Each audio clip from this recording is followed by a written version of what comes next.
You know, we live in a very challenging world. One of the great challenges we have right now is the 40 days of Lent.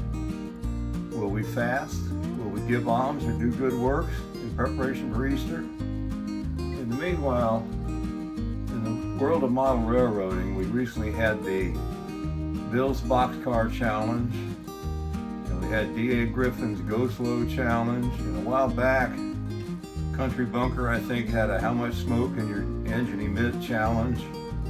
These are all fun and games, and I like them. But I think perhaps maybe we should have a Save the Junk Challenge. Saving the junk may be good for the environment instead of manufacturing more stuff. It's certainly a lot less expensive than buying these really $1,000, $2,000 egregiously expensive steam engines and things. So I have some junk here I've saved, which I'll show. But in terms of saving the junk, let me mention My World 67, Gary's Trains, Bob's Workshop, and Stephen Douglas. They all do wonderful work with old, beat up stuff. It's amazing what they do. I'm sure theirs works much better than mine. But you don't have to be super skillful to have fun saving the junk. Now here, this is a simple project here, nothing much to it. This little flat car with a depressed center. I put this old die-cast truck on it. Fit on there perfectly. It was easy. Just drill a hole right through here and into the truck and tie it down with a screw. Here's another one. This one here was an old red flat car. And this is a A.C. Gilbert erector set motor of some sort. It had these little slots to be bolted down on the erector set project, so I simply bolted it down to the flat car. Now this, which simulates, you know, that steel mesh stuff they use, comes out of a coffee can or something like that, or a peanut nut can. And it's perfect to simulate that sort of thing. So, recycle junk, save junk, look through your trash to see what you can use. This one here was really easy, nothing to it. I didn't have to do anything but disassemble it. This has been restored with black, that rust, special rust paint that Rust-Oleum has that cures the rust. So it looks really nice. Make sure you put a brake wheel on it if it's missing. But these cheap Chinese trucks that are somewhat generic, that I don't think they model any particular thing, they sit on there perfectly.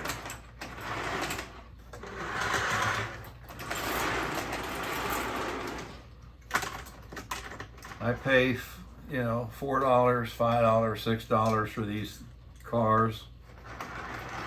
The trucks alone are worth about $7 a piece, the last I checked at the train shows. $14, $15 car, but I get them so much less expensively. Now, this was a Marx junker. It has the double reduction motor, meaning the two small gears here instead of the single reduction. This has the single reduction motor. The double reduction motor is preferred over the single reduction motor. And speaking of tread, there you have the peanut or coffee can tread in there. Just to fancy it up a little. I did completely disassemble this, remove the paint with vinegar, do what I had to do. That black rust reformer stuff and the yellow Rust-Oleum, and here it is. For what it's worth, I put copper cotter pins on it. I'm happy enough with it. Could it be better? Of course. Now this is the Lionel pre-war tender that goes with it. It has Lionel trucks on it, which are fastened on with number 6 screws, washers, and the number 6 lock nut. Those lock nuts are important. Otherwise, you might have to glue the nut on to keep it from working off. And you don't want that. That's not good. And of course this train runs, sort of. And it's a little stiff. I've tried to loosen it up, but I'm not going to worry about it much more. Well, it helps if you hook things up, doesn't it? A spider web or something.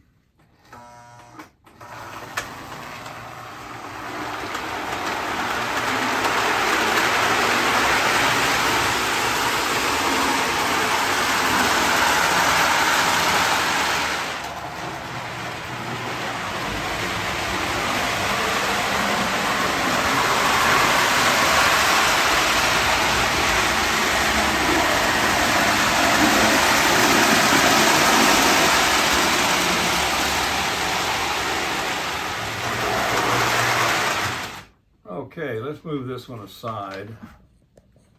I have another Marx junker.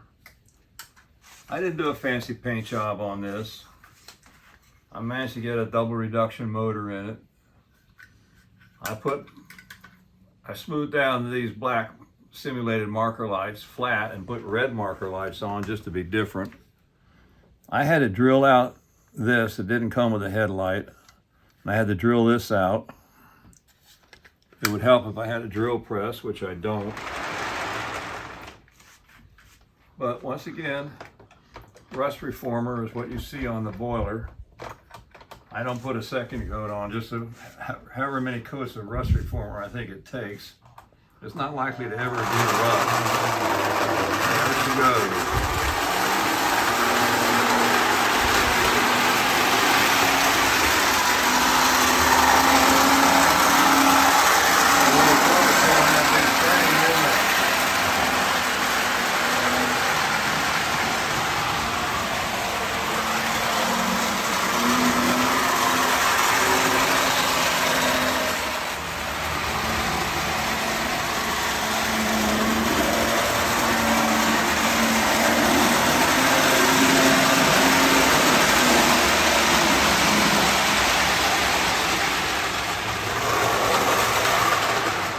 Now we'll talk about some of these cars.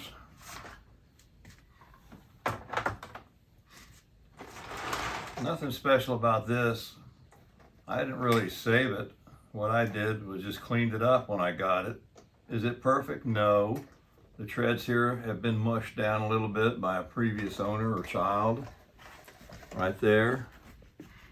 But it is the red Railz color. Railz was a Lionel company that did spinning reels for fishing. This one here, these used to sell for about $2 back in the day. This one was all rusty. All the rust is removed. I did have to paint the entire interior. It looked so bad. Put a brake wheel back on it. But I paid probably $4 for it.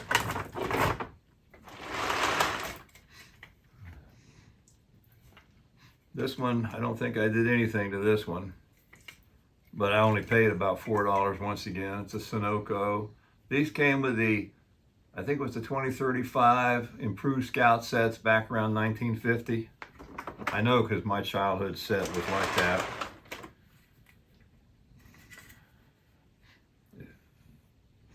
Nothing done with this. This is another $4 or so car. Here's the blue version of the Railz just to show it off. Here's another cheapo special that I didn't do anything with. But the Caboose is something I'm really happy with. This was a non-illuminated cheapo Scout type Caboose. It came with the type of set I got with a 2035 steam engine.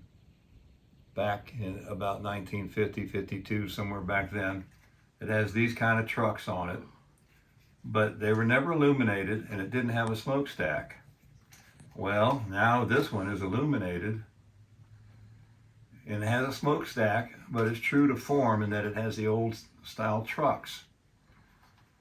So, I was always frustrated that my Caboose that I got when I was 8 years old wasn't illuminated, but now it is.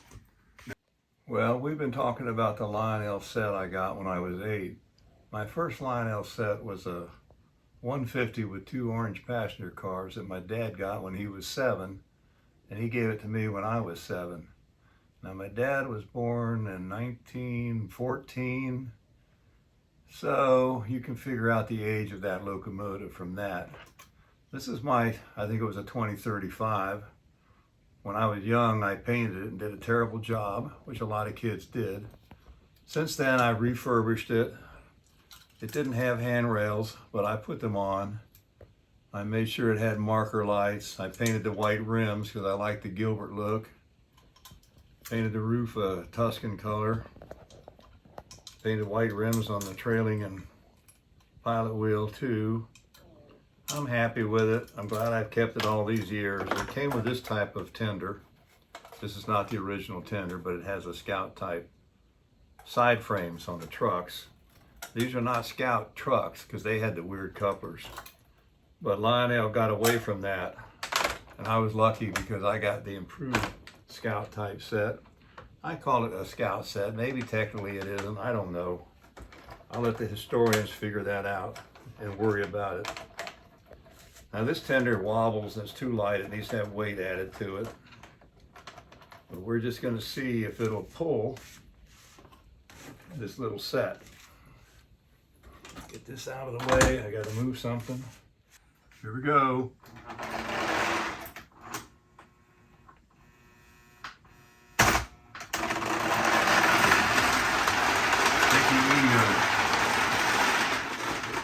Dirty track or dirty something. Hasn't been run in quite a while. It'll get going though, probably. Maybe not. Well, that's a disappointment. I'll have to go through it again. But the main thing is to show off my illuminated caboose that I'm so happy with. Just has one pickup, and that's why the light flickers. I could put a capacitor in there, I suppose. Runs good in reverse.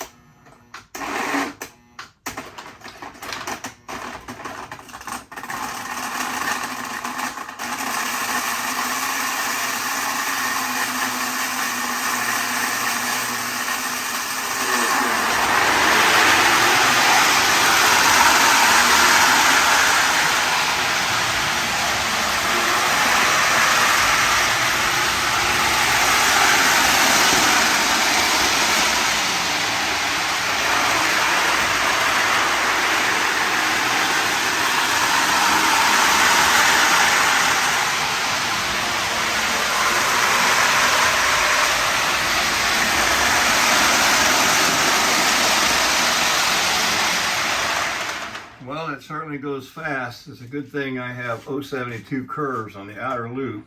A couple more things to show and then we'll be done.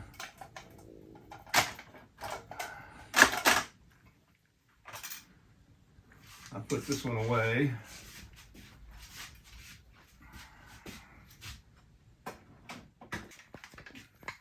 Now this diesel switcher, this is a 6220. They came in 2 versions. One had a ringing bell. I have both versions. I don't know which one this is. It's very heavy, die cast, everything. The reason I use it is we're going to push my Save the Junk track cleaning car. Now, every once in a while, the track starts to show signs of being dirty. You take a couple of pads of Scotch-Brite, cut them appropriately and put them down here so it turns. And that'll clean your track. A piece of dental sponge or gauze or whatever would go there. You can weight it down with coin rolls, adjusted in length to make it press down hard if you want to. But you get one of these that are missing all the fancy stuff that came with it, because you don't need that stuff. What you need is Scotch-Brite, and it'll do the job. But it's not powered to move itself. It just moves that, spins that thing.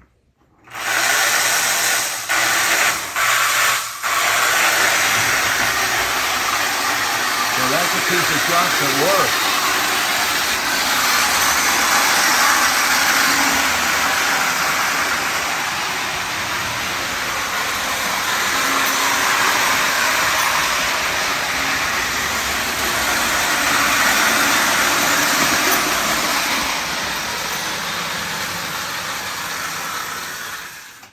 Now, the ultimate in junk saving, of course, is to have a save the junkyard. And mine's a lift out.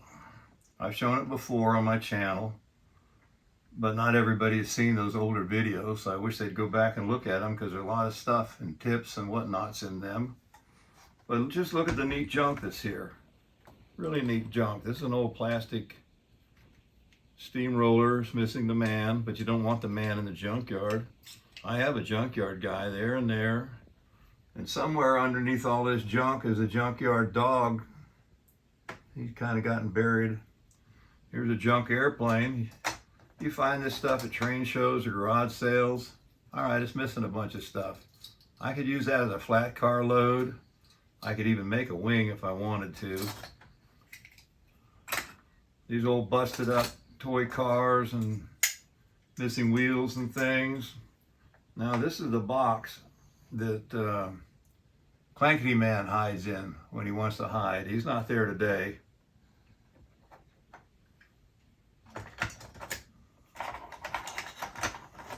This was an old building I found and painted to put a smokestack on it to go in my junkyard.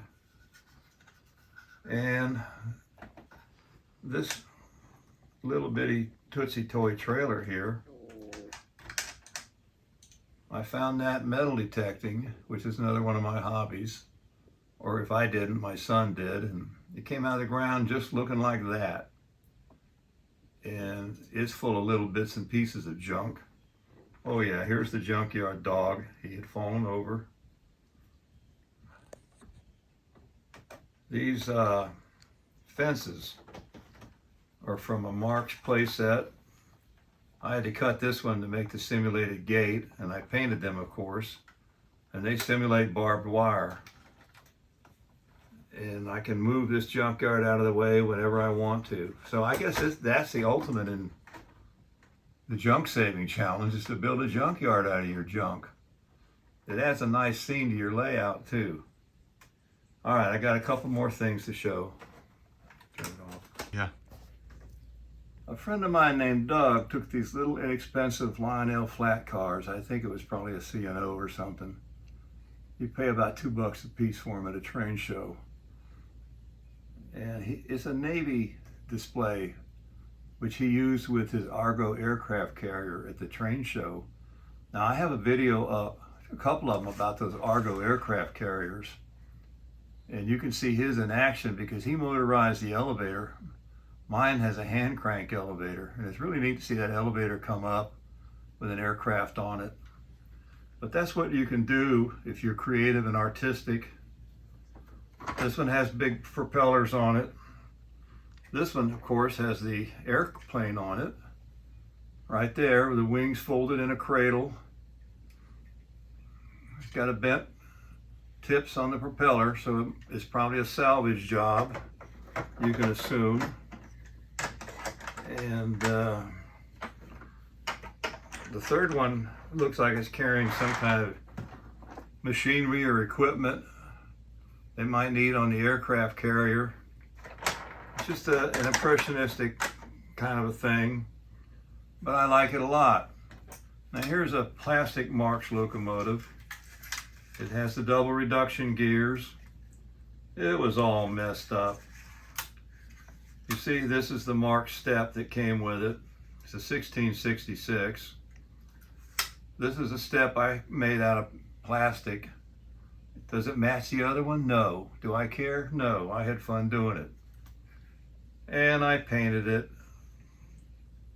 purple with the Tuscan roof. And I'm happy with the result. Now, these auto carriers here are not very popular anymore. MPC made them. Often they had a cheap plastic little stud thing holding the trucks on. The trucks caused them to that caused the trucks to be loose and they wobbled all over the place. This one doesn't do that because I use number 6 screws with lock nuts.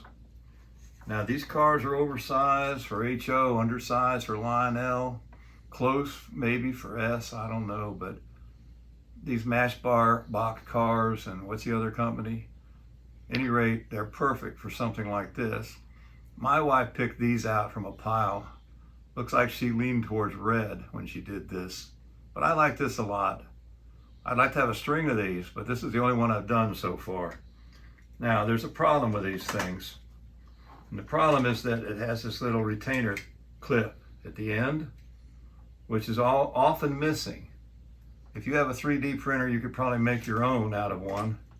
But if you buy them off eBay, you probably pay as much for the clips as you do for the car. And that's not any good. The last thing I want to show, as far as customs are concerned, are these 2 American Flyer pre-war cabooses. These are the larger size pre-war cars that American Flyer made. I got a pile of these as junk, and they were junk off of eBay. So I took apart the trucks, cleaned them, buffed the journals, made sure they had these in place. So they didn't, I had to buy them. I had to put these decals on after I custom painted it. But my plan was to make this reminiscent of what the Hiawatha might have had, the Milwaukee Road might have had on their railroad. This is my imaginary version of a Milwaukee Road caboose. The little latch or hook couplers fastened on with a brass screw to dress it up. Now, you see these porthole type things here? That's held on with JB Weld. I found those in the hardware department of Home Depot. I completely took this thing apart to paint it. And it was a bit of a challenge to put it back together again.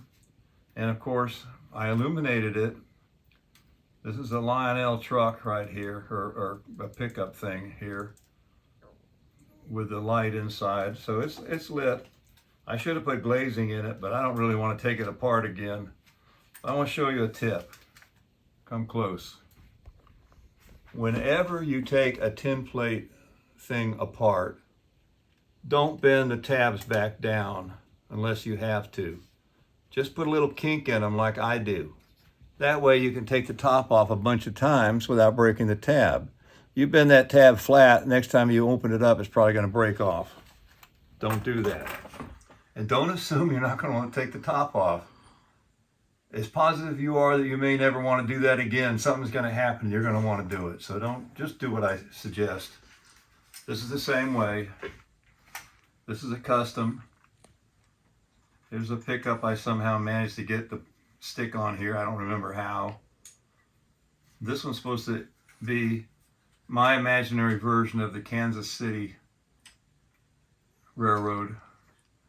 They have these colorful colors, which I like a lot. Maybe someday I'll do a custom locomotive to go with this. But I'm really happy with how these turned out. And when you take them apart, this comes off, the roof comes off, all this comes off. A lot of stuff to put back on, so just go slow, take your time, and do the best you can. Well, I guess that completes what I call the Save the Junk Challenge. Oh, Ben's Trains is another one that saves a lot of junk, but he may be over on Rumble or somewhere. But you'll find his videos here and there. But there's some really neat stuff that people are doing out there. I can't remember who they all are, and I probably haven't even discovered a bunch of them. I wish I could. And there are people doing the same thing with HO and other scales, I'm sure.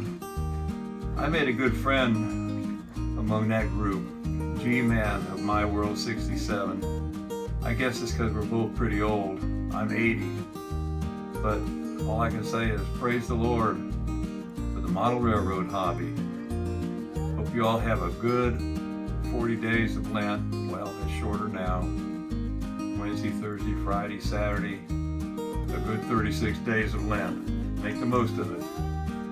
Thank you.